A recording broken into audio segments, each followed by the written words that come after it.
We made this.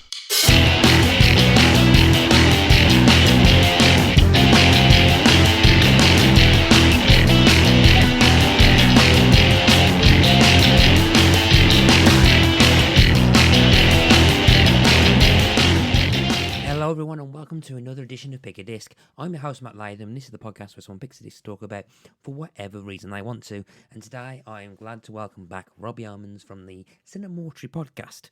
You may remember him from back in the day bringing forth In Utero by Nirvana, and now he's brought forth Pixies' Doolittle. So naturally we talk about the album, talk about the songs, etc, etc, etc. But there's a nice kind of link to the previous episode as well, and the kind of genealogy of music and genres that the albums are covering. So yeah, so that looks really fun, or sounds like really fun. Then you want to continue listening, of course you do. But before I hit play on the interview, I'm just going to say follow us on Facebook, Instagram and Twitter under Pick a Disc. You can do all sorts of things like click on the show notes and find a link to the Discord server if you want. So if you want to go and say hello to us on the Discord server, you can do. So yeah, there's that. And I think with that, I can't think of anything else that needs to be said. So let's talk to Rob. In what seems to be a period of kind of returning people after a long period of time. So like I had Helen back after 50 odd episodes. I've now got someone who hasn't actually been on the podcast since episode 17. It's Rob from the Cinemortuary podcast. How you doing, Robbie? Hello, it's a record. How are you doing, Matt? I'm really good, thank you. I want to say I think you kind of hold the title for favourite album brought onto the podcast for quite a while actually. It was it was last on to talk about In Utero by Nirvana, which which lasted about nearly 2 years, I think. Yeah, I remember having a hell of a run. I was very, very proud of that. Yeah, I think it got usurped by the Cars debut when Brian from Playlist Wars came out. But there was a very odd kind of crossover with that, because I think I remember saying at the time that I think one of the last gigs I think Nirvana played, I think was in Munich, I think, or around the time. And there's quite a high profile video on YouTube of Kurt doing a cover of, I think, Best Friend's Girl by the Cars. So yeah, I think Kurt Cobain may kind of approve of the thing. Yes, he preempted it. He must have known, using some ethereal power. Yes. But then again, that kind of got usurped again later in the end of last year, when Leah, earlier in the year, actually introduced me to K-Flay, who I wasn't familiar with, and thus got obsessed with K-Flay. So currently that's my that's the top bit. But that's the champion. Okay. Yeah. But I think you still got the longest reigning, I think. So. Yeah, that's good, man. I'm going down in Pick a Disc law, at least, for my length of reign, which is close to the heart. I will stop talking about your previous one, and we'll move on to what we're going to be talking about today, because you're going to be talking about another album. We're not here just to talk about Nirvana again. But yeah, I think one of the things I quite liked about, I think, the In Utero one, I never really listened to them. I listened to Nirvana that much, but I kind of heard very trace amounts and a lot of what I hear now in Utero. So I can kind of see the lineage of what basically influenced people that were influencing my music taste. Absolutely. Which because I'm an amazing host, segues nicely into what we were talking about, because I'm going to be bringing that thing up again, kind of relate to the album you're bringing. So without beating around the bush, Rob, why don't you tell the lovely listeners the disc you've picked for us today? The disc I have picked today is the 1989 classic from the Pixies, the album Doolittle. Why have you picked Doolittle? I have picked Doolittle, Matt, because much like Mr. Cobain with his cover version, I have decided on a spiritual prequel, if you like, to In Utero. So the Pixies were one of Kurt Cobain's favourite bands, and one of his major influences. And I kind of consider, especially the first two Pixies albums, this is the second one, to be the kind of the real roots of what became grunge in the 90s, alongside a couple of other artists. but I think that there's a lot of what became grunge in the mid 90s with the explosion of Nirvana in this album. Okay, we'll get back to that in a sec. But let's continue talking about you rather than Pixies. Let's just talk about you a bit more. How did you discover Pixies? It's Pixies, isn't it? It's not the Pixies. It's just It's Pixies. Pixies, yeah. I Yeah, always call them the Pixies because it sometimes feels wrong to just say Pixies, but you're right, it is yeah. Pixies, yes. I discovered Pixies when I was, goodness me, it was 2006. Or was it four? No, it was six. So I'll have been 18 just. And I went to the Leeds Festival for the first time with some friends. We went to see The Killers, who were the headline act at the time and were all very into. And Pixies were another one of the headlines on another one of the days, and I'd never heard of them at all. It was one of their experiences musically that everyone has. You know, I'm sure it's happened to you countless times, Matt, as a keen live event attendee, where I didn't know anything about them. So I was kind of only there because they were the headliner. And it was just a very special experience that washed over me. I was just kind of discovering this new band as it was unfolding in front of me. And it was just one of those gigs that I'll never forget. And that was kind of I was completely cold to them. It's only ever happened to me twice, and it was just it was just like a musical revelation. Yeah, that's the impact of where the flipping heck have I why have I never heard these bands before? And that's happened a few times actually, where it's like why have I never heard these before? And a lot of that in the moment now seems to be from people bringing stuff onto the podcast. But there's been but with live music, there's been that kind of thing. I think I had very similar reactions. I think with Maxime Up Park and Yeah.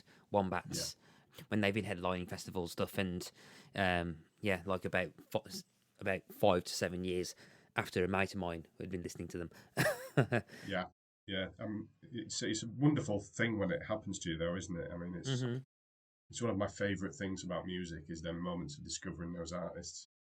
Yeah, a kind of impact of ooh, something good's happening, and then was it? So it was just so you never listened to Pixies before at all. You just turned up and Yeah, exactly. I think I'd maybe heard Debaser, which is on this album before. I'd probably heard them referred to in Nirvana interviews that I'd probably watched as a sort of Nirvana geek at this time, but I'd never really delved into their music. hmm.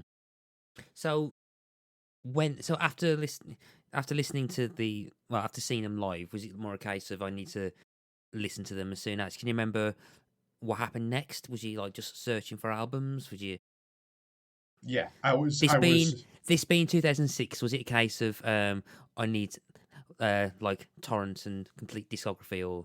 yeah, I was very much on the usual torrent suspects of the time, hmm seeking out the discography, and yeah, I just kind of got into it that way, really. And one of my friends who we were with at that Leeds festival had we had that experience together, and we kind of both discovered them in that way. So it's kind of a nice reminder of of that as well. And it seemed to have since that moment of discovering them. And I'll kind of get into it more as we go. It's an album or songs from the album have kind of come into my life at different times, kind of Mm. unannounced, both good and bad. And so as a result of that, it kind of is one of those albums that takes me to quite specific places. And it's a real thing that's kind of punctuated throughout my life, really, musically. So if you was to create a compilation of your life soundtrack, like the Omen soundtrack or something, would Yeah. several of these songs end up in that? Yeah, at least a couple. At least a couple, for sure. Ah, okay. So yeah, okay. So out of curiosity, you said that the live music thing happened twice. What was the second band? Out of curiosity. The second band was Faith No More. Okay. That happened to me with. I went to a download festival with Mr. Chris Wilson, who has appeared on this podcast twice with his very specific choices, and Oh God, another not friend him. of ours. Yeah, Oh. exactly. He's now banned from Pick a Disc. Yeah, me and Dave, actually from the Cinemortuary podcast, we went as students to download. I think it was probably because Chris forced us to go and watch Limp Bizkit, as I'm sure you can empathise with on this show. My dearest sympathies. My dearest Yes, sympathies. yeah. And I mean, I do still have a sort of early teen soft spot for Limp Bizkit, but not quite to the degree that Mr. Wilson does. And yeah, it was exact same thing. I mean, Dave and Chris were a little bit more familiar with them than I. I'd heard Epic and not a lot else. And yeah, that was the other instance. Just to reiterate that you're talking about Faith No More and not Limp Bizkit, yeah. Yes, I am. Yes, Yeah. yes, I am. I did the first time I saw Limp Bizkit live. Didn't metamorphosize me into a different realm, but I have seen them live because of Mr. Wilson twice. Okay, so in terms of Pixies and who Pixies are a band from Boston. It was formed in 1986, and until 2013, the band consisted of Black Francis, Joey Santiago, Kim Deal, and David Lovering. They disbanded a criminal. I can't pronounce that. Acrimoniously. Acrimoniously. Acrimoniously. I think so. Yeah. Yeah. They fell out anyway. Yeah, they fell out is the layman's way of putting it. Yeah. But yeah, they were united in 2004. Deal left in 2013. Pixies hired Kim Shattuck as a touring bassist, but she was replaced later that year by Paz Lashantin, who became a permanent member in 2016. So yeah, they've been associated with the alternative rock boom and drawing elements including punk rock and surf rock, and known for dynamic shifts in song structures and dynamics, with often offbeat subjects to sing about. But they've also been known to kind of influence quite a few key bands later on in the early 90s, which we'll probably talk about a bit later on. Apparently, their popularity grew in the years after the breakup, and so after the reunion, they've released at least 4 albums after they've reunited. So, but we're gonna go way before they broke up. Well, 4 years before they broke up with their second album. So, in terms of my knowledge of Pixies, I know of through osmosis sort of in the early noughties. Everyone has different ways into it, don't they, Matt? Yeah, that was the starter. But the band was called Surfer Rosa, and they supported the Killers when I saw them in 2004, when they was touring the Mr. Brightside single. And for years, I was just saying that this band I really got into, which set me on my Scandinavian indie phase, which I haven't really spoke about on the podcast yet as in depth. Yeah, and it's been 4.5 years, and no one that should come up at some point. But they have, and whenever I try to speak to people, they go like, "Isn't that the Pixies album?" They go, "Well, there's what? A Pixies album called Surfer Rosa?" Goes, "Yeah," and it turns out it was actually named after that album, except the band just hasn't used a single word. And I think "Where Is My Mind" is one of those songs that has appeared on millions of adverts. I'm pretty sure it was on an iPod advert at one point.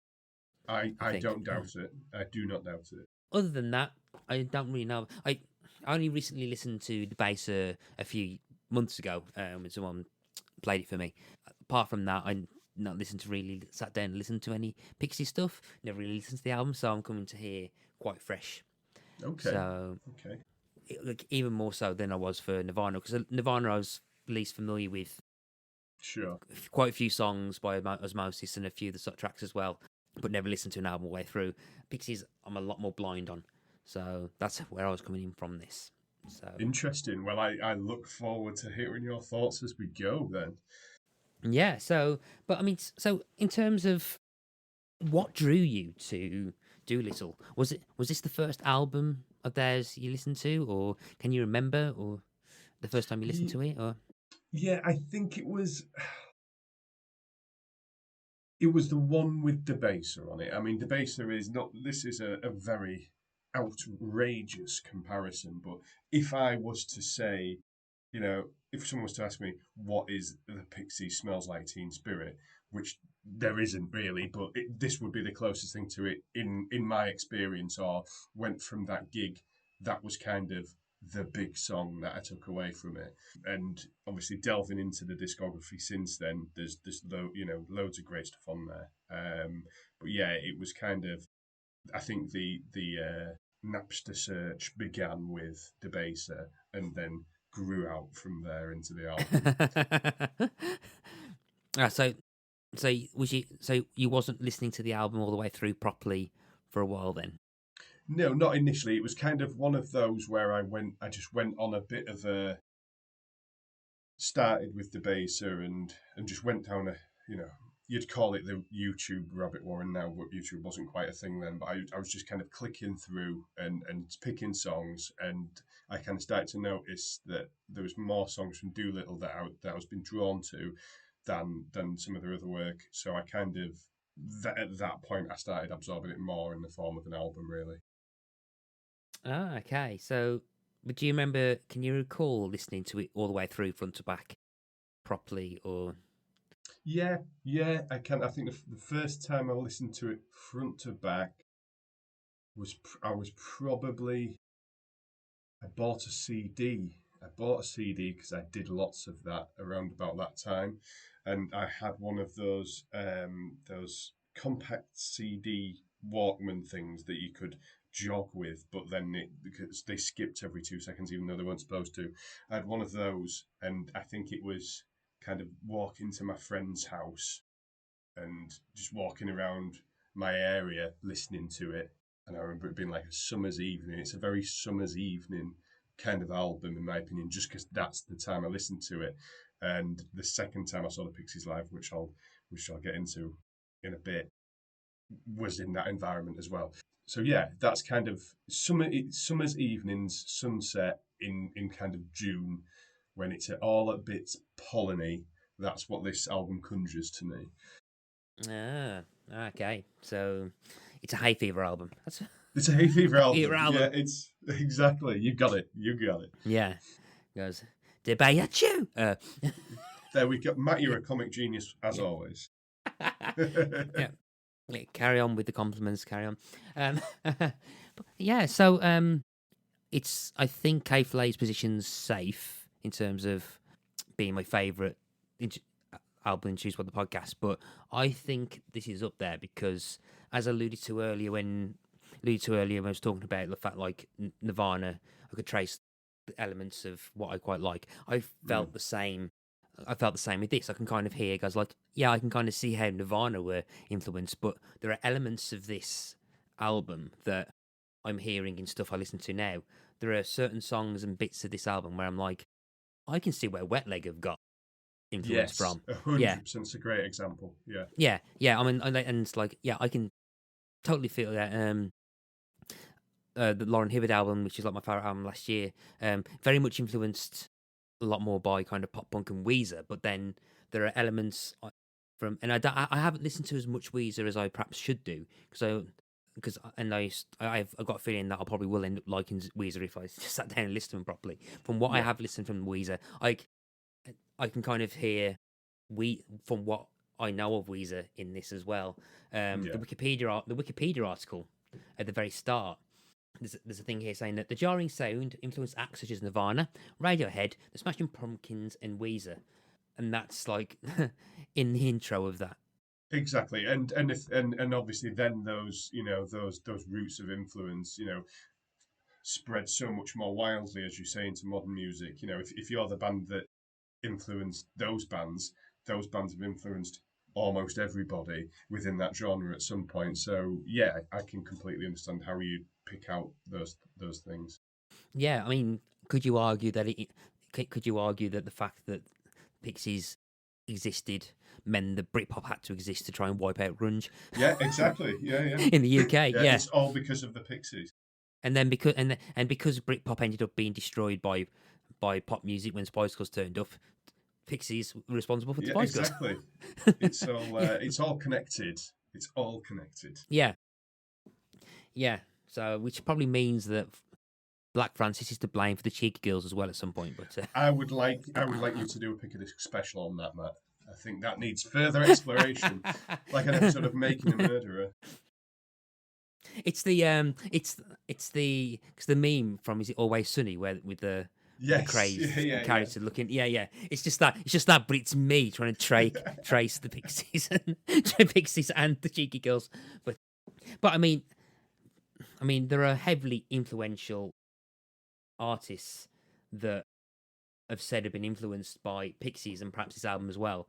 You were the guest on the Nirvana episode in terms of the impact that Nirvana had on not only grunge but on pretty much alternative rock. Yeah, absolutely, and on on society and fashion. They were. Everyone had flannel shirts on in 1994 Yeah, for a reason.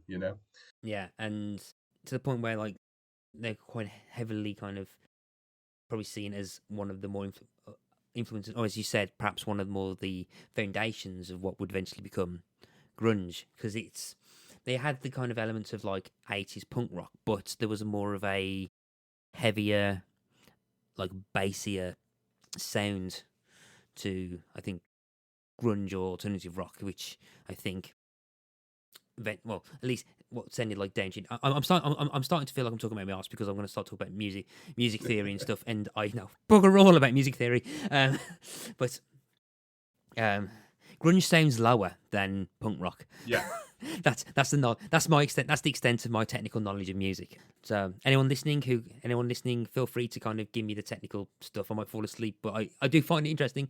It might take me a while it might take me a while, but I'm actually quite fascinated in how the genealogy of music and how it grows and stuff. I just don't know the words to describe it.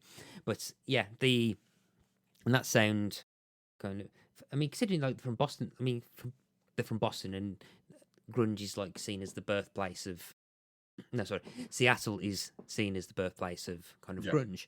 I'm quite amazed that it's like Boston isn't seen as the birthplace. But then again, I think perhaps in terms of mainstream popularity, yeah, exactly. Nirvana, I think Nirvana ended up being a lot bigger than perhaps Pixies were. I think that's fair. I don't know how popular Pixies were in terms of global megastardom, but I'm going to assume that they weren't the level of Nirvana. No, I think that's fair. I mean, they still have a huge following. They did in late 80s, did in the 90s, do today. A sort of testament to that is my second Pixies live experience, which I briefly referenced earlier. So I shall segue seamlessly into that now. The second time I went to see them was last year, and I went to see them. Or was it the year before? No, I think it was last year. I saw them in Manchester, and it was at the Sounds of the City. I don't know if you're familiar. Yeah. So it was at a place called the Castlefield Bowl in Manchester city centre. I don't know if you've ever been, but for the listeners and you, if you haven't, it's like an outdoor urban amphitheatre almost, and it's right in the middle of Manchester city centre, and there's one of the big Manchester railway bridges with the big arches that run right next to it, the really high ones. Mm-hmm. And it is just a wonderful, wonderful place to watch a gig. I mean, when I saw the Pixies there, they were out for their encore. It was the middle of summer, so again, it was that summer sun setting scenario that I described earlier, and they were just breaking into, God, what song was it? I'm going to kick myself. It was one of the big ones. It was, oh, goodness me. It was, I think it might have been Here Comes Your Man from this album. Mm-hmm. And just as they were breaking into the chorus, a train came across the big railway bridge, and there's a set of lights on it, so the train had to stop. And I could just see all the passengers like pressed against the window, and the train guard like pulled his little window down on the door and stuck his head out and was having a little bit of a listen and a dance to the song, and it was bloody wonderful as an experience. Okay, so that answers the question if you've seen them live. But Well, do I'll ask you about your first experience. I don't know. The first experience was the one you've already said about. So So yeah, I you've seen can it live. talk about it again. Yeah, They are yeah. great.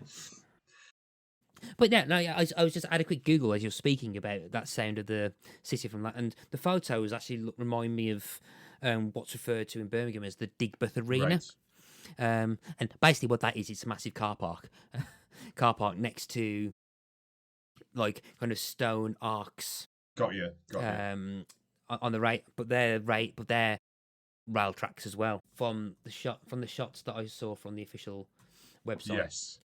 on the website, it reminds me so much of the Digbeth Arena. I mean, anyone listening, if you want to Google Digbeth Arena and have a look myself, and then have a look at the sounds of the city of Manchester and see if you can tell the difference between which is where, because they look very, very similar. Yes, yes, and for anyone who's interested in my previous story about the train, if you Google search Pixies live Manchester Sound of the City, the first picture on the second row is literally of that moment that I was just describing.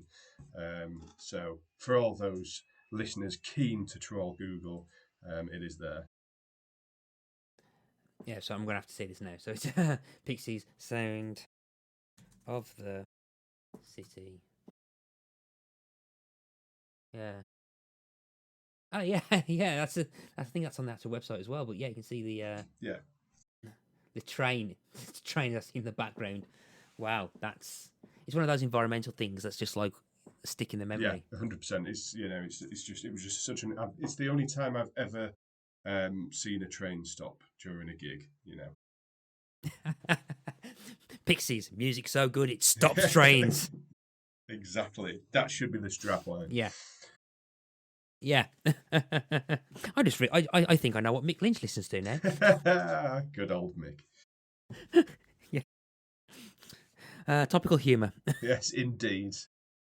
The baser itself is we've talked about its kind of influence and stuff and the sound. It's been seen as being quite influential, but in terms of the actual songs and the albums itself, um, it,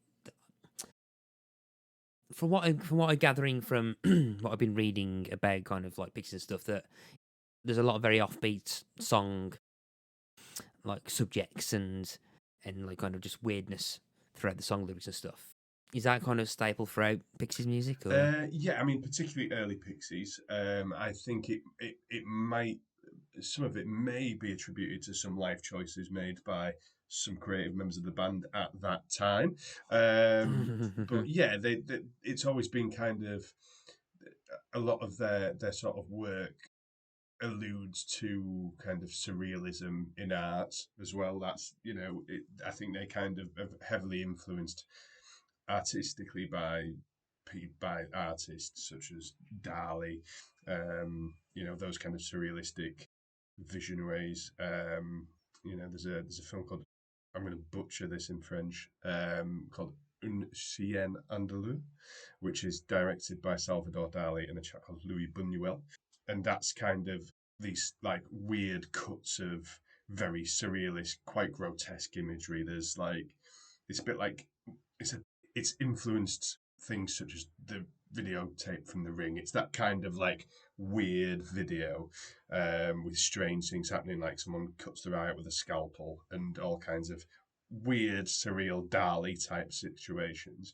And I always think that if there was music put to that, it would be the Pixies. Like that's how I'd describe them. It's yeah, very very surreal in their lyricism.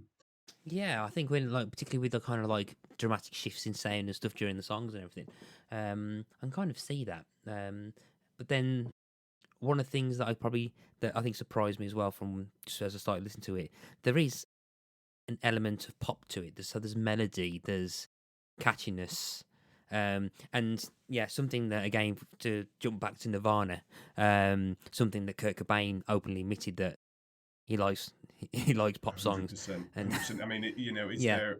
I don't know if there is much more of a poppy indie band song than "Here Comes Your Man" from this album. It is Hmm. pure pop at its heart. And then you're right, the Baser is a quite different type of song, and they are quite pendulum. They swing from side to side through the album as to what the style is that they're working towards. But yeah, it completely pops in there.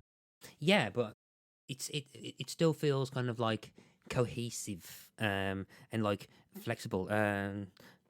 I keep bringing them up, mainly because it's one of my favorite albums of all time. But I can kind of definitely hear Wolf Alice, particularly the first album, and this as well. Wolf Alice are a band I think kind of flirt with genre all the time throughout 3 albums. But the first album, My Love Is Cool, like the songs sound different. And they traverse and go through all these different kind of things, and yet you can still think, oh yeah, that's a Wolf Alice song. I think Pixies have the same thing, where like I, I don't think the genres aren't really as perhaps moving. So like you're not going to suddenly have like a R&B back jam or a reggae song kick in, but there's enough kind of variation in the sound and stylistics within the same song at some point, which keeps things interesting and particularly it's about what 35 minutes long, and there's about 15 songs, which means the songs are very, very short. Yeah, exactly. Yeah, I'm looking at the track listing now, and yeah, you're absolutely right. It's 15 songs, 38 minutes, 38 seconds, according to my info. So yeah, there's about 3 or 4 songs that are sub 2 minutes on this album. Yeah, I mean 3 songs that are over 3 minutes. Everything else is like lay them friendly. Yeah, exactly. Yeah, I am also notoriously, apart from some exceptions, I am a in and out kind of guy. Like I generally don't love the idea of anything over 4.5 minutes long. 3.5 minutes is the Rob Yeomans sweet spot, I have to say. Yeah, oh man, you're my new favourite person. I think one of the ongoing running jokes of this, I think it was when John Porrible, when he came on to talk about Dan Burn, he coined my anti-long song thing, the Latham limit. Yes. And the Latham limit is something that's often brought up by some guests and stuff, and I've even heard it start to get used in other podcasts. It's going to start. Well, it's the same on Cinemortuary. Yeah. I always get dug out because I have a very strict. Every film I watch, especially if it's a horror film, should be 92 minutes long, no longer. And if I get to a 2-hour mark on a horror film, I start to become frustrated. So I can empathise very strongly with you on this one. Well, considering some of the films that you sit through for Cinemortuary, I'm going to assume that the shorter the better. Yeah, shorter the better, unless it's a special occasion. Yeah, but I think, I mean, as yeah, this topic's come up all the time. So I think any longer term listeners are probably going to be sick of me talking about that length of songs. But I think because of, I mean, like, it's more like I think between 10 and 12 usually my kind of sweet spot for kind of like the number of songs on an album. But then again, 40 minutes is roughly kind of like the same thing that I kind of like in terms of length for an album as well. Yeah, they don't overstay their welcome. They're kind of in, out, do their bit. Yeah. Catchy. You can kind of, the songs that you can kind of put on a playlist and they'll pad out and give like a break before other songs and stuff. Yeah, I think it's economy of sound, I think. Yeah, exactly. And I think, again, I think that's such a good way of putting it because going back to film, I admire simplicity and effectiveness within a narrative. That's why I quite like the films of John Carpenter, because he's the master of this. And I think music's the same. It's you just want to you want to engage with it on an almost spiritual level, because that's what music's there for, in my opinion. But you have to be hooked. You have to have the hook. And I think if you've been asked to sit through a 15-minute song, I just can't think of anything that would engage me less than that. No, yeah, Rob, you're preaching to the choir. You're preaching to the choir. Finally have someone who's like dead. Like, I'm right there with you, brother. Strongly as this. Right there with you. Yeah, thank you ever so much. Although I might just keep it as a Latham. I don't think the Latham and Yeomans limit. I think is Yeah, too long. It's too long. exactly, It's too exactly, long a name. exactly. I'll just maybe pop up every 100 episodes on Pick a Disc and just bring on an album where everything's 2 minutes long, and we'll have a lovely time. Thumbs up. Thumbs up. Talking about the songs, let's have a chat about some of them. So, which songs do you want to? So, which song do you want to start us off with? Well, I guess I think an interesting one to chat over, just in terms of the diversity of style that we've discussed, is "Monkey Gone to Heaven," which I think is for me one of the songs that kind of most effectively fuses all of the sort of aspects of what the Pixies do that we've just touched on. You know, there is a real Mm-hmm. poppy hook in there. There is the surrealistic lyrics, and there is the kind of deviation or playing with different musical styles in there. I think it's quite a nice Yeah. example of the spectrum. Yeah, so what's quite nice is that I've now discovered the lyrics thing in Spotify. So I have the song, so I have the song playing at a very very low volume while you're talking, and the lyrics are coming up. It's like it's a past my kind of default going to Genius, but Yes. yeah, I know what you mean. It's got the kind of catchy kind of "Monkey's Gone to Heaven." It's like kind of like that like kind of catchy hook, which is kind of very simple, like almost like very simple kind of like sound. There's nothing kind of too experimental or anything. It's very kind of like indie rock pop, um, which but then has songs where. But then immediately the lyrics, there's an underwater guy who controlled the sea and then got killed by 10 million pounds of sludge. And I'm like, and I'm like, huh? Yeah. That's the Pixies, man. Welcome. Yeah, Yeah, no, yeah, absolutely. And I think, that's the sort of, as someone who's kind of absorbed a lot of the Pixies back catalogue now, and obviously Debaser was my jumping off point, but I would say to those who are wanting a taste of the Pixies, I think that would be one of the tracks I'd choose as a jumping in point. It's 'cause it introduces various different elements of what they do.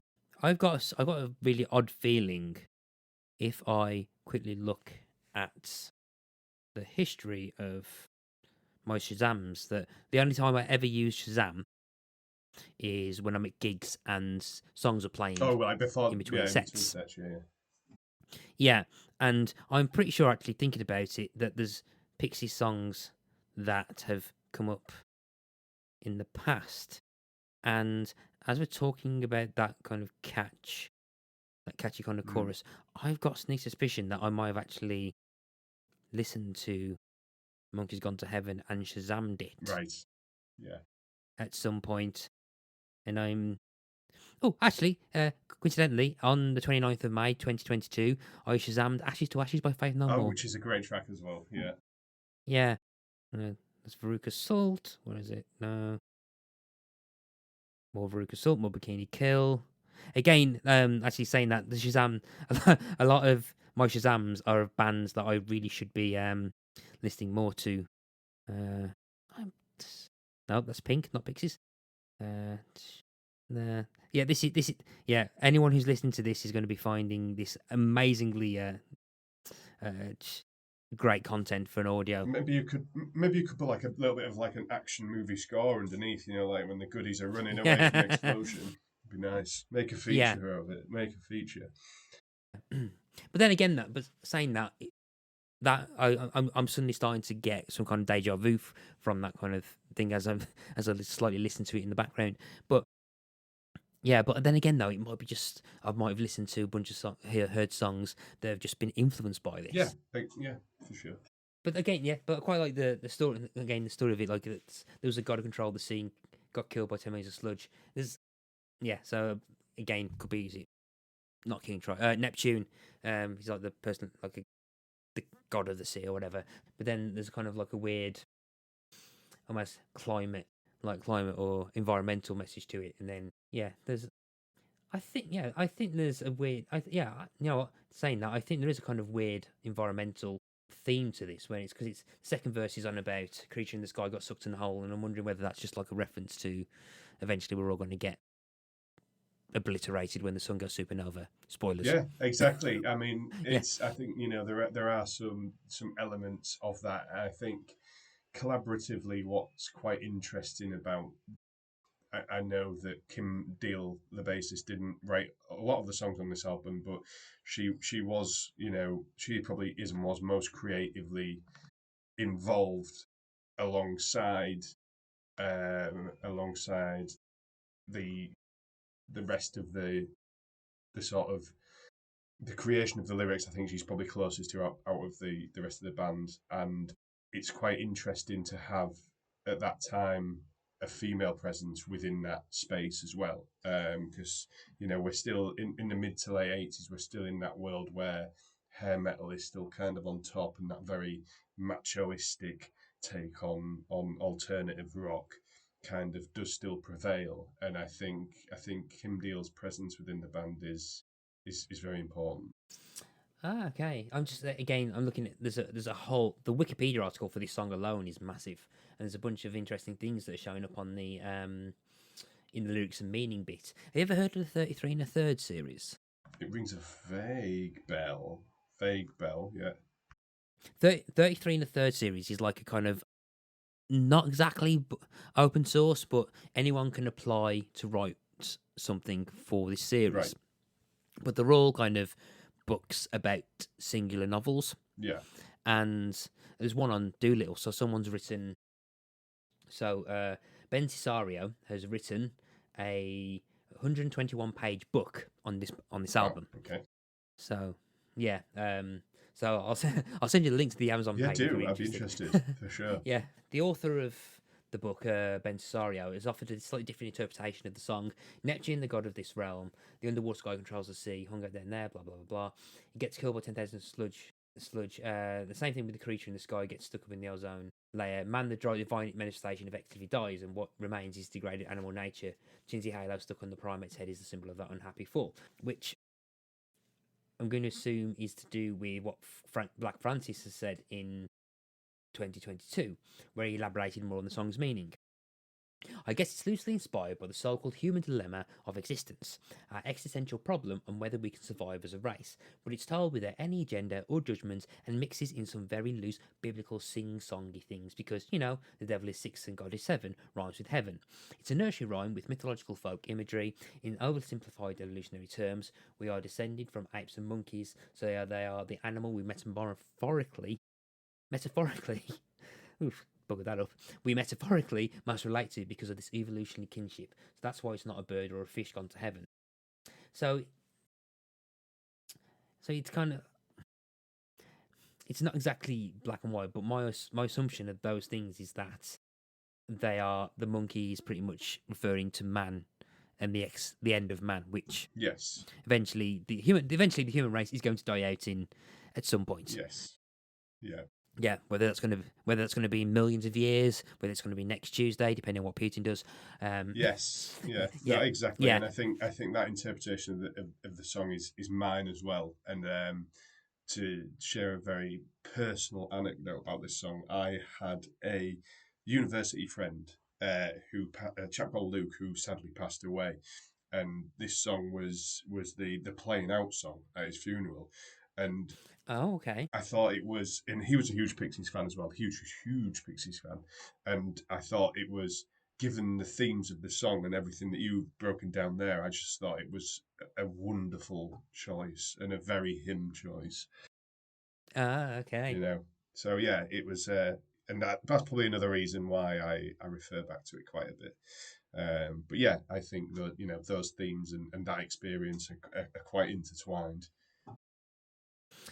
So that's and this is one of the songs that you said that you kind of is like a part of like your life story in terms of Yeah. because you mentioned there's a few songs like that, and okay, that I think that's quite nice. And I'm assuming that then every time he kind of reminds you of him when Yeah, the song comes and stuff. exactly. And I think everyone has songs like that remind them of people very close to them that they have close relationships with. That one of the things that means the most to me with music is a lot of songs I attach to people that I've had in my life. You Mm-hmm. know, for example, I'll never listen to a Louis Armstrong song without thinking of my granddad, you know, and it's kind of that. I think that's what's special about music is that, you know, you attach it to people in your life, sometimes and experiences that you've had. Yeah, I can fully agree with that. Yeah, I'm just thinking I'm not going to bore people with the ones I'm trying to remember as you're talking. I'm like, oh yeah, yeah, there's this for this and this and this and this. So, but yes, that's Monkey's Gone to Heaven. So where do you want to move on to next? So I think next it would be quite nice to move on to. I know we've touched on it a little bit already, but we should probably have a bit more of a chat about Debaser, shouldn't we? Because that's kind of the opening Mm-hmm. track of the album, and as I say, probably one of the better known tracks to Joe Bloggs when it comes to Pixies. So yeah, maybe Debaser is the next logical point. I can hear in the basis so much of what I like in this. Yeah, no, exactly, and lyrically, if you so I referenced Unchien Andler earlier, which I will again massacre. But if you were to pop onto the Wikipedia page for this song, you'll see that that was a very clever establishment of a theme. A number of the lyrics in this song are based on that film. Lines such as "slicing up eyeballs, ha ha ha ha," is a reference to that scene that I mentioned earlier about the eyeball and the scalpel. So this song is very much based on that film and the work of Dali. Okay, so I'm not familiar with the film. Um, so okay, yeah, it's a 1929 French silent short film. Okay, that's probably why I've not watched it. That'll be why. Yeah, it's very much like if you do film studies at uni, you'll sit through it at some point. I mean, I have always um, really admired and been very interested in the work of Salvador Dali and surrealism in general. So that's the reason why I know it, and probably the reason why I like the Pixies as well, really, or one of the many. Hmm. But yeah, it's a little bit of a niche film reference for sure. Was you aware of the film before the song then? Or? No, I was aware of the song before the Ah. film. So then when I watched the film and absorbed it and enjoyed it and got more to Dali's work, I then the next time I listened to Debaser, I was like, hang on a minute. Hang on? And then like I'd do a bit of research and I'd be like, yeah, this is about the film. Cool. Um, yeah, so it's a nice little second revelation I had in my life with this Oh song. wow! So you've been listening to the song for ages and not realizing it's about a film. Yeah, Ah, no, okay. exactly. Yeah, exactly. So So I mean, I got there in the end, which is good. But it was, and as soon as I made the connection, it was one of those moments. I was like, how could I have not noticed that before? Like, how could I be so stupid, Matt? But there we go. I got there. so the title debaser itself is a reference to the fact that Unchien Andalo. I probably butchered the pronunciation of that myself. Debases morality and standards of art, Yes. according to Black Francis. Is it quite? I'm assuming is it dark? The film is it? Yeah. Yeah. It doesn't really have like a conventional narrative. As I say, it's kind of this is probably quite offensive to the film to make this comparison, but it is a bit like it's a bit like the videotape from The Ring. Like if you watch the film, it's beautifully created, especially when you have to remember that it was made in the 20s. It's beautifully crafted. It has a very loose-ish narrative, but it's very much a kind of Dali just expressing imagery that he admires and experimenting with the moving form with the kind of imagery that he paints.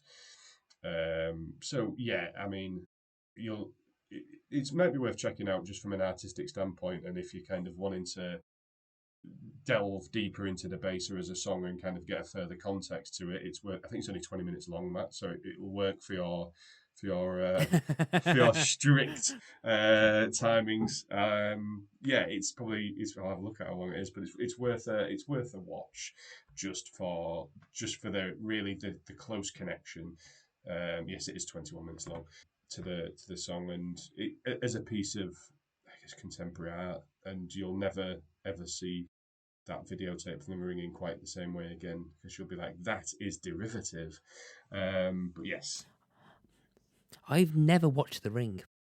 Just to, they're both pretty I good. I think. mean, the Japanese one's kind of a touch point in J horror cinema. It's the film that kind of that that really ignited that boom, and the remake's pretty solid. We've covered it on Cinemortuary, cheap plug. It's one of the better remakes of Asian films, I'd say. But yeah, if it's not your cup of tea, it's not your. Ah, so interesting. I think, but in terms of the sound as well, and its sound and like kind of like Black Fantasy's kind of performance of thing, though, it's just like, okay, like I'm hearing so much. It's just like so much of the kind of like the indie kind of like the indie rock stuff that I quite like, which isn't kind of like conventional kind of alternative rock Yeah, that that's kind of like more kind of popular. So it's not like your modern day idols isn't kind of like, it's more indie pop rock. There's probably a better name for it apart because yeah, there's just slightly something less alternative about it as compared to kind of modern alternative music. mm. I can't describe. I can't describe. I can't. I'm really butchering then what I'm trying to. I know what you mean, and it Yeah. with that. That's the thing with Pixies music as well. Is it there is an intangibility to a lot of it as well that you kind of can't almost. It's hard to quite grasp the words that you want to describe it because of the surrealistic elements to it, and because it their work does kind of it is a little bit schizophrenic, for want of a better word. They are diving around all over the genre, but then it somehow comes together in a fairly neatly packaged form. It's a fascinating Mm. approach. But yeah, I think, but saying as a song and as a song that opens an album, I think it's a really good album opener as well. Kicks in, gets to the point, is over in under 3 minutes. Thinking, oh, okay, yeah, this is a good introduction to the albums. Yeah, and it's high tempo as well. Like you can imagine if you've Yeah, had a few beers in an indie club and it comes on, you're probably going to have a bit of a dance to it. Yeah, it's a good high tempo opener. a version of this song was used in the game DJ Hero 2, remixed with the Prodigy's song "Invaders Must Die," and this mix is available as a downloadable content for the game. That's a collision. Yeah, that's a collision. Yeah, yeah. So, where do you want to move on to next? Well, it's a good question. Shall we have a little chat about Wave of Mutilation, which is a couple of tracks later? Hmm. Um, this is very much for me. When I listen to the album, this is an album that I don't really have any tracks I skip over. But there's moments in this one where I think, oh, I might do. But this is one of the songs that when they play it live, it takes on a completely different life. It's a live song. You go to a lot of live music, right? You know what I mean? Mm-hmm. It's like some songs Yeah. don't quite. I think it's a great song to listen to on the album. I think they all are, but it's one of those songs that it finds another level when you hear it live in that atmosphere. It works much better as a live track, I think, than a sort of album track, as it were. Hmm. I think it's also kind of like a very conventional, like close. It's like a conventional pop rock song at times, as well in comparison Yeah, to the songs on the album. Yeah. So I mean, it doesn't seem like it was really a single, but I could. If you said if you said it was a single that is apparently about Japanese businessmen doing murder suicides with their families, which is that's what. the Pixies. Yeah. Yeah, I don't think it was a single. If I'm honest, I think it was. I think it's a song that they play a little bit more live than some others on the album. Um, but it's a good example, and I kind of come to it next as well because it is a little bit more conventional in the way it sounds, and it's just a I think it's a good example of that juxtaposition that we keep mentioning between tracks on the album and styles. It's and how they kind of mesh together, like in a sort of normal set of circumstances, having a song like Debaser one song apart from a song like this would be something that may throw you out of the flow of the album, but because of the way the Pixies construct their music, it kind of makes perfect sense as you're listening to it. Mm-hmm. It's a unique a uniquity of the Pixies music, I think.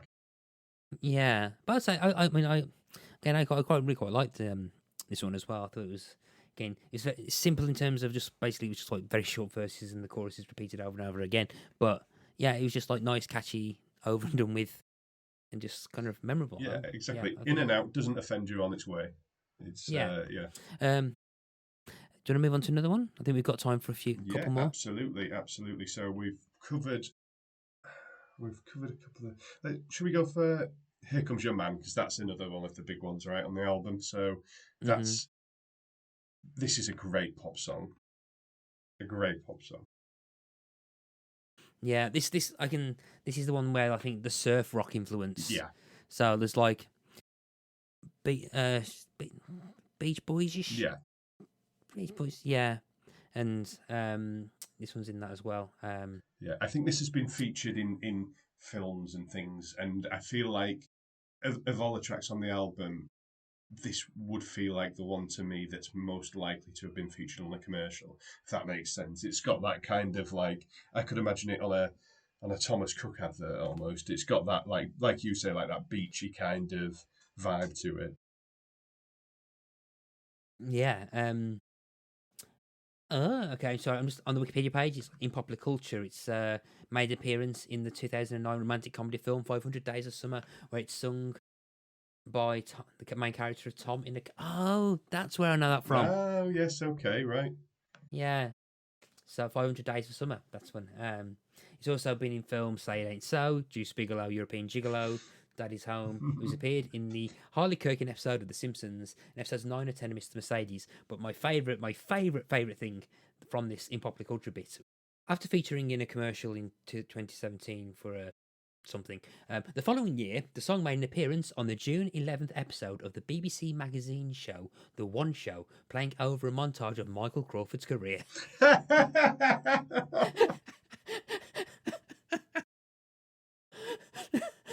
so, so anyone who has no idea, so anyone listening going, who the bloody hell's Michael Crawford? Anyone British over the age of 32, as soon as I say Frank Spencer and some others to Adam, you'll go, what? And anyone who's not English who has no idea what I've just said, I haven't got time to explain who Michael Crawford is and who Frank Spencer is. But the fact, again, I'm playing this very quietly in the background as I'm talking. To have this song over video of Frank Spencer, who's I think the Cliff Notes version, Frank Spencer in Some Mothers Do Have Them, Some Mothers Do Have Them is a British sitcom, but there was a very strong emphasis on kind of physical slapstick comedy that was very much influenced by Charlie Chaplin or Buster Keaton, and he did a lot of his own stunts. So there's bits where he seems to like being running after a buzz and he somehow got on roller skates, and there's quite a few kind of clever kind of stunt work that he did himself, admittedly, and it's quite a lot, and it's kind of very well done. But yeah, that it's a very weird.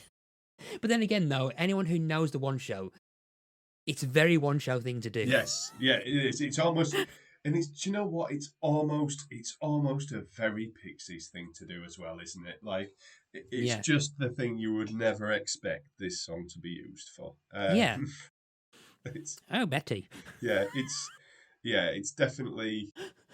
It feels like a lack of research on the part of the One Show there. Somebody in the truck has heard a song on the radio and thought, do you know what? I'll pop that over it. Either that, or there's someone. Either that, or there's someone who's a massive Pixies fan, or right, just Just wanting to sneaking put it Pixie in. songs in. Yeah. Yeah, yeah. So yeah, so I got the image now of them like the same person putting debaser onto a montage of the Queen Elizabeth II's. Yes. Oh goodness. Yeah. On the One Show. Yeah. That I mean that But would be an absolute delight, wouldn't it? Can you imagine? yeah, but I just don't find it a very weird thing to do for the guy who played Max Spencer. But then again, yeah, but yeah, it's got that, but it's got that kind of like very nice kind of pop kind of song. Almost, it feels like it's almost referencing like a nostalgic kind of like throwback, which is kind of weird to say for an album that was out in 1989 when nostalgic throwbacks weren't really a thing.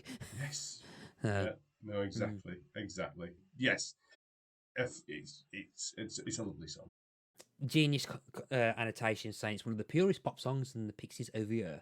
One of the anchors of the masterpiece, Doolittle, blah, blah, blah, blah. Contrasts with the fractional compositional style the band became known for. Here Comes Your Man follows a straightforward verse, pre-chorus, verse, chorus structure with a short instrumental break in the middle late. But there's an interview with Esquire, and it's a slightly long quote, but uh, I I'll read the quote out because it's got a couple of things I think you Sure. might like. So this is what Black Francis told Esquire. It uses a very common chord change in pop music, going from D to the G to the A. It's very singable. It's got that riff, which I composed on the piano when I was about 14. So the song, in different versions, has been around since I was a teenager. When it came time to finalise lyrics and things, it goes off into a scary hoboville. At some point, it feels almost subversive to put things into the music like Here Comes Your Man. I don't even know what that means in the context of the song. I think it's because it's talking about sad old men, the sort of sarcastic comment, and in a world that's dark and edgy, inhabited by hobos, it's like a dark David Lynch movie. I guess I get a lot of satisfaction when people are pumping their fists in the air singing like it's some sort of simple love song, which will be fine because there's nothing wrong with a simple love song, but this is not that. Either that or they don't care or aren't interested, just like I wasn't interested when I wrote it. We're all on the same page. It's all about something, but it's not all about what it sounds like. It's misleading. Which yeah, it's like a kind of like weird twisted darkness to it that he was aiming for, which hearing him say that probably makes perfect sense Yeah. to be put on a montage of Frank Spencer. 100%.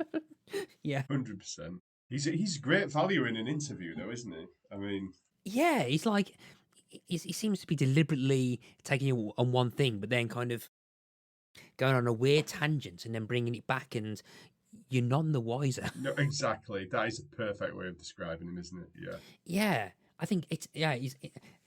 He's a very kind of interesting person to read an interview of. But I think we've got time for one more song. I think Okay. so. If you want to throw in one more to chat about, which one do you want to talk about last? Well, why don't we talk about the last song of the album last? Gouge Away. Mm-hmm. Um, Okay. this was another one they played at the aforementioned concert in Manchester. They played this kind of interestingly.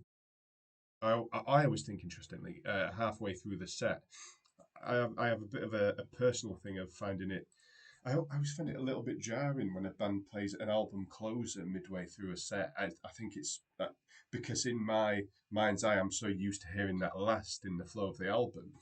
And it's an interesting. It's not one of the better known songs. I mean, I was in a crowd of people who I was a good 10 to 15 years the youngest person around me in the crowd. It was very much a crowd of Pixies fans from the 80s. So they were all singing every word. But there's something quite like uplifting and kind of like reaffirming when you know that you're kind of below the average age at a yeah, it gig. was great. Like, Yeah, it was great. yeah, And there was so much yeah. flannel as well. It was really lovely to see. I think and as a final song, it's quite interesting.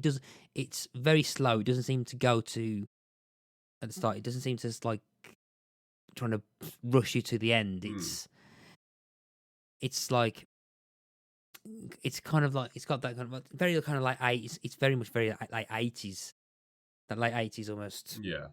Very kind of condensed version of kind of Prince rock, Prince style rock at times. But it doesn't seem to like build up to a grand finale. It just kind of like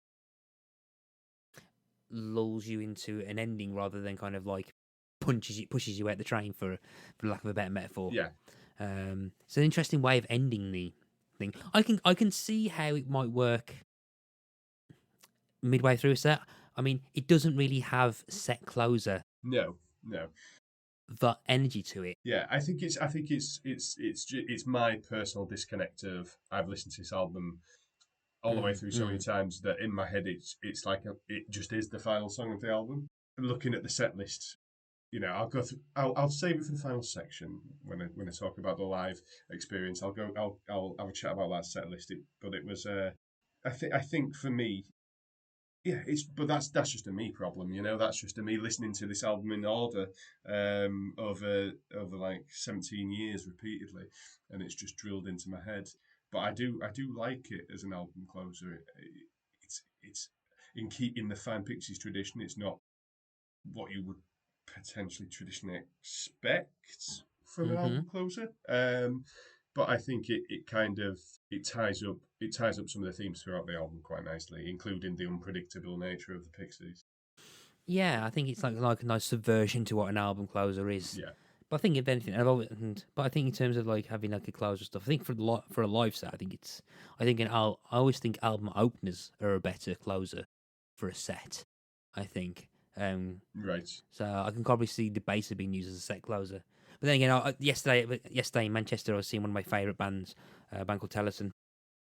Right. And that was in Manchester actually. And they usually end their sets with the first song off their second album, Wages of Fear, an album that infamously, for any long-term listeners, know I love with a passion to the point where I've named a category of music. I mean, my end of year lists have a Wages of Fear award, which is me basically my favourite album that was released in the previous year that I discovered that year. But they kind of end with Get On, which is the first song of the album, and I think it works as kind of like a better, because I think because the first song on the album is very energetic and builds to like an introductory. I think for a set closer, I think that kind of builds an energy because you have like a high energy end, like when the fireworks all go off and yeah. And So I think it's a very weird tangent for me to go on, but I think I always think that an opener makes a good closer. Right. Yeah. Interesting. Interesting. The album itself, critically, did all right. Yeah. Yeah. I think it's generally kind of thought of it's an okay album kind of way from my knowledge. Often regarded as the band's strongest and greatest work, and has continued to sell consistently well in the years since it was released. It was certified gold in '95, and then platinum in 2018 in America. It's been cited to be inspirational by many alternative artists that we've said from the front. As we said earlier at the start. 2003, a poll of NME writers ranked Doolittle as the second greatest album of all time. Rolling Stone placed the album at 141 on its 2020 list. I am quite curious to find out what number one was in NME, but yeah. So Rolling Stone 141. Pitchfork ranked it as the fourth best album of the 1980s. Wow. So NME's best 100 best albums in 2003. Oh. You want to hazard a guess at all? I mean, it's a very open-ended question. Would you, in 2003, Yes. Enemy? Yes. What would you think they would guess? What they put as? I would never ever have guessed the album I mean, that they've chosen. I'm not going to get if I was Enemy in 2003. Enemy tend to be quite of the time. They tend to be quite bandwagony, or they did in that period. So I wouldn't be surprised if something like the first Strokes album wasn't up there. Strokes, this it is number 7. Okay, not bad, not far off. Yeah, it's actually the Stone Roses. Okay, Not Let It Bleed. Interesting, right? Yeah, which is I wouldn't ever have guessed that. No, that's there we go. You can never assume what Enemy are going to do, Matt. Yeah, I just think it's. I'm trying to see if they had an updated one, but I can't find one. In 2006, Stone Roses was number 1, and Pixies definitely dropped because it's not on there. It's an outrage. Not the top 10. The Queen Is Dead has taken over for the second place. Definitely maybe number 3. Wow, where has that gone? I'm probably just skim reading there, but yeah, so that's dropped. Yeah, that's. But it's not a bad level of critical acclaim though across the board, is it? You know, it's featured pretty heavily there on some pretty heavy hitting lists. Yeah, so it's been very well received. It is. So in terms of its reviews, I had the thing up beforehand.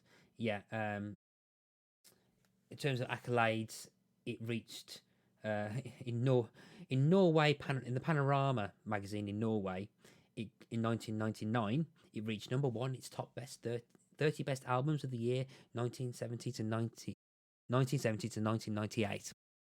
That is a phenomenal achievement, isn't it? Yeah. You know, to be recognised in that way. Yeah. In 1997, Juice from Australia put it second in its in the 50 best albums. Hot Press in Ireland, 34 in 2006 for the top 100. Rolling Stone, so the Rolling Stone greatest album, 500 greatest albums of all time, it's 141 in 2020. It's actually been going up. So in 2012, it was 227. In 2003, it was 226. So we actually dropped one in between. Sorry, 13-year-old me saying the word drop one. 2003, 226, and 2012, it went down one place, but then went up to 141. Spin Magazine, it said in the 100 greatest albums, 1985 to 2005 was 36. And in 2012, Slant Magazine in the US put it 34 in its best albums of the 80s. All Music, 5 out of 5. Blender, 5 out of 5. Guardian, 4 out of 5. Mojo, 5 out of 5. Pitchfork gave it 10. Oh, actually, yeah. The Pitchfork review is something I always quite like. So is that...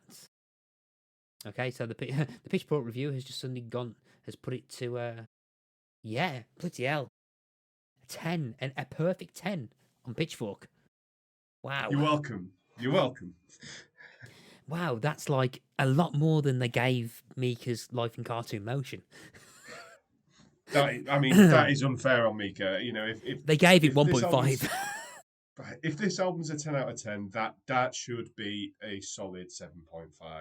Well, to be fair, 7.5 Pitchfork is usually a 9 out of 10 everywhere else. Right, got you. Okay. So finally, Rob, you've put another thing into Piccadilly Law, which is a perfect 10 on the Pitchfork review. Yes. Well, Surfer Rose has been given a 10 as well. Come On Pilgrim, 8.3. Bossa Nova, 9.1. Wow. Trompe Le Monde, 9.4. Indie Cindy, 2.5. Oh, okay. Well, everyone has a bad day at the office, don't they? I suppose. Yeah. But so that's a 10. Wow. That's. I mean, overall though, for their back catalogue, that is hitting high. Yeah. That's Either that. But then again, it is. I think it's one person reviewing all the albums over a single week, so it is. So I think it's reviewed over a certain small amount of time. Sure. So, and it's the same person, so they've probably got the Pixies fan to do the review. Yeah, probably. But that's still pretty high accolades and stuff. In terms of its chart performance, in 1989, it got to number 8 in the UK albums, 98 in the Billboard 200. Here Comes Your Man got to 54 on the UK singles chart. Debaser got to 23 in the UK singles chart, but that was in 1997. Why was that re-released? It's a strange thing, isn't it? I wonder if it was featured in something at that time, or... Yeah. Okay, yeah. It was later released in 97 to promote the Death to the Pixies compilation. Right, got you. That'll be why then. Yeah, and I think, as I said, that they got more popular after they broke up. Yeah, I think that's correct. Yeah. So yeah, that's to that. I know exactly the answer to this question because you've already answered it. Have you ever seen them live? Yes, I have, Matthew. I have seen them live twice. Most recently the other year at the aforementioned Sounds of the City. I must apologise profusely to yourself and the good listeners of Piccadilly because I have misremembered my anecdote about the train. It wasn't the track that I said it was that they were playing at the end when the train stopped. It was, in fact, the last track they played on that 30-track set, which was Where Is My Mind? Oh, okay. So it's not even from this album. Not even from this album, so I'm very sorry to you and the listeners. You've ruined the episode now. I'm sorry. I'm going to ask you to leave. I know, yeah. I should have lied, but you know what? To you, Mr. Latham, I could never tell a lie. Yeah. So apologies all round. To be fair, I think if I was to guess the set closer or the song that would end that set, it probably would have been There Is My Mind, or Here Is My Mind, or wherever the song. Yeah. Where Is My Mind? Yeah, Something is my mind. Exactly. Yeah, they played a 4-track encore, so the final song pre-encore was Debaser. Okay. So they ended the main part of the set with the album opener. So yes, exactly. Yeah. Exactly. Yeah, like you know your onions, don't you, Mr. Lee? I think you've gone through those stories and stuff. But that's a really nice story. I think that's like at least good memories to have. Like just or the visual of it, it'd be very like to match. Yeah, and do you know what? The thing that made it a little bit better, and this is a very mid-30s thing to say, but that is where I am, so I'm just going to own it. Um, I had to drive. I had to drive straight from work, so I actually didn't have a drink either. I was on the soft beverages, and Oh, yeah. it was, and that's unusual for me at a gig. I have to say, I usually like a couple of beers, but it was a really enjoyable experience to do completely sober. You remember all of the details much better, especially when you start to get into your mid to late 30s. Yeah, I think as someone who's pretty much had to drive to most of the gigs I've been to, yeah, the like basically so I can get home. um, but yeah, that's the sober gig experience is an interesting choice. I think it's the inverse. It's been very rare that I'm able to drink at a gig. So, but yeah, so people have listened to Doolittle and want to go to other albums by Pixies, and I'm very interested in this because I kind of want to listen to other stuff. Where would you recommend they and me go next? Well, Surfer Rosa is pretty essential, as the reviews that you have just reeled off there Hmm. from that very pernickety, was it Pitchfork Yeah. website? So obviously I would have to go with them on that.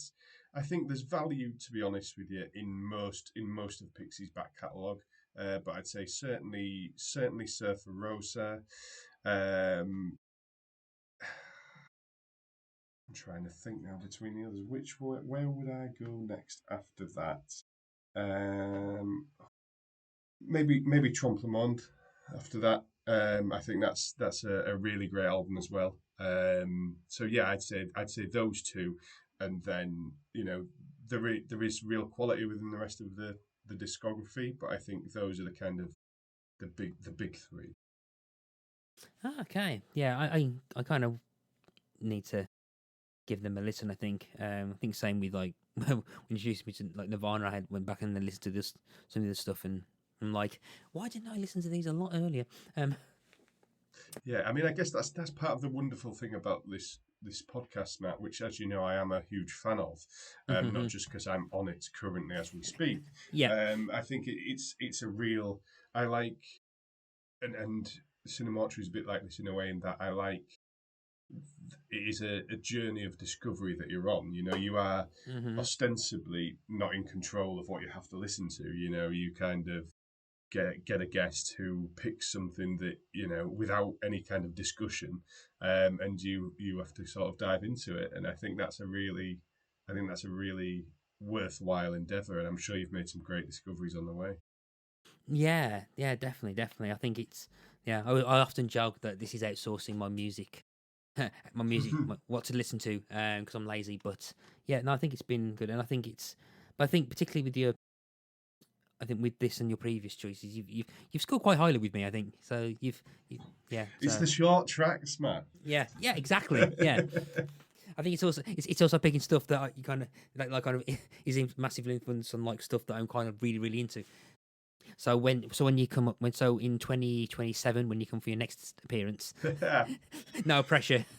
I know. Yeah, do you know what? I might not have to leave it so long next time. Yeah, I've got another one or two in the chamber, so maybe a return in maybe less than 4 years next time will be in order.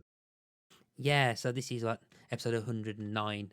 So perhaps and last time using 17, which was nine maths. Oh dear, 90 odd, Yeah, it was not a few. nearly 90, 92. Yeah, I Yeah, don't want to do maths. Yeah. So, but yeah, but yeah. So yeah, quite like the choices you've been bringing, Rob. thank That's you, great. thank But you. yeah, but we're now here for the very, very important question of this podcast. So, anyway, this is the song for the Spotify Hall of Fame playlist. Anyone who's not listened to this before, what this means, I'm going to ask Rob to pick one song from this album to be immortalized forever on the Spotify Hall of Fame playlist. So, it's going to be following. So, so you're going to be following "Someone Like You" by Adele. Interesting. So, That yeah. is an interesting one to follow for a Pixies album. Okay. Yeah. Well, I am going to have to go for as a nod and a tribute to my friend Luke Jones of Liverpool. I will select Monkey Gone to Heaven. Yeah. Monkey Gone to Heaven. Great choice. Great choice for the right reasons as well. So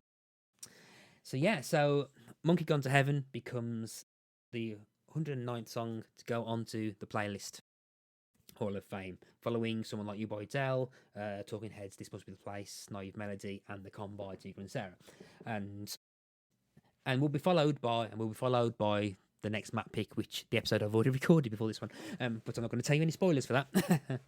Well, everyone will have to sign up, subscribe, and like at their platform of choice to find out what that is, won't they, Mr. Latham? Yes, they will. They definitely will, Mr. Yeomans.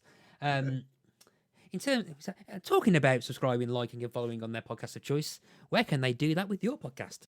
Well, why, thank you very much for asking. So once Yeah. they have liked, followed, written a glowing review, given 5 stars for Pick a Disc, what a person could then do is like, follow, have a listen to, rate 5 stars, and leave a lovely review for the Cinemortuary podcast, which is a fellow member of our Lord and Saviour, Mr. Tony Black's We Made This Network. Yeah. We have Patreon. Patreon. We love you, Tony. Yeah. We love you, Tony. Insert advert here. Yes, yeah, exactly. Maybe we should do a special Cinemortuary on inspirational figures from our lives, and just do an episode on Tony and why we love him. He will not let me. He will not let me on that podcast. I know where the bodies are buried. It's fine. Yes. So if anybody is in the market for a satirical look at horror movie sequels and remakes of wildly varying quality, then that may well be the podcast for you.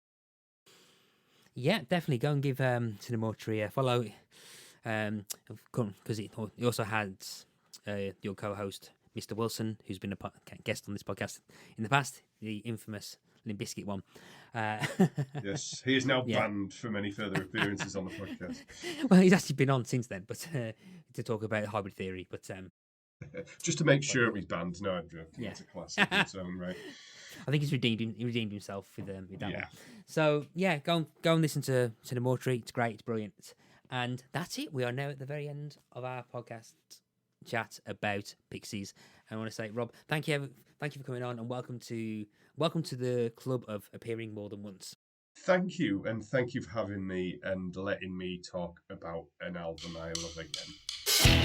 You've been listening to Pick a Disc, and I've been your host, Matthew Latham. Our theme music is Pump by Kevin MacLeod of Incompetech.com. Pick a Disc is hosted by the We Made This podcast network, and you can find them on www.spreaker.com/user/WeMadeThis. You can find the Pick a Disc show site on www.spreaker.com/show/pickadisc. You can find us on all the usual social media type places like Facebook, Instagram, Twitter under Pick a Disc. You can also email us on pickadisc@gmail.com. Until next time, happy listening to all those discs that you are picking. Goodbye.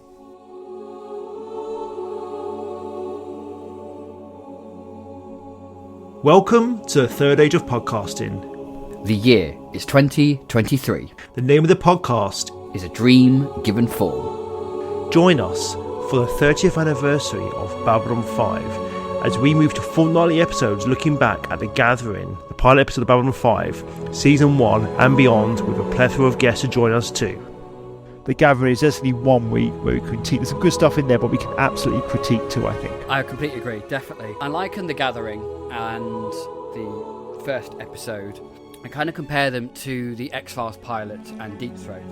I wouldn't say hate, but it's a very, very strong dislike of the cycle. Yeah, well, I feel like the cycle ruined one of us childhood. So, Yeah. you know, Essentially. And also, Fair enough, man. as well, there were levels. There's Talia representing the psychotic that destroyed her mother, and then there's Bester and Bester and Kelsey, who are just psychopaths, and they are the personification of everything that she hates.